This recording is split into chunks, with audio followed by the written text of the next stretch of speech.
इते मूंखे ॿुधाई त ॻढ़ी खैरो में मुख़्तलिफ़ पार्टियुनि तरफ़ां तकरारी केनालनि ख़िलाफ़ धरणो हंयो वियो आहे। जस्कम क़ौमी अवामी तहरीक ऐं JUI पारां सिंध बलूचिस्तान दंग बेगारी पुल वटि धरणो हंयो वियो। वफ़ाक़ी हुकूमत सिंधु दरिया मां 6 नवां केनाल कढी सिंध खे सुकाइण चाहे थी।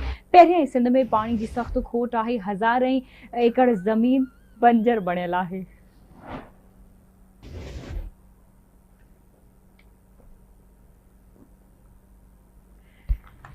ॻढ़ी खैरो में मुख़्तलिफ़ पार्टियुनि तरफ़ां तकरारी केनालनि ख़िलाफ़ धरणो हंयो वियो आहे।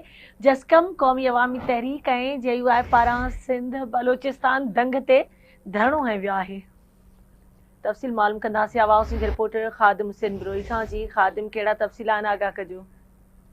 ॻढ़ी खैरो में तकरारी केनाल ख़िलाफ़ मुख़्तलिफ़ सियासी पार्टियुनि में JUI आहे, क़ौमी अवामी तहरीक ऐं जस्कम पारां एहतिजाजी मुज़ाहिरो कयो। मुज़ाहिरो शहर जे मुख़्तलिफ़ गलियुनि कस्बनि जो 5 किलो चौक ते जिते धरणो है।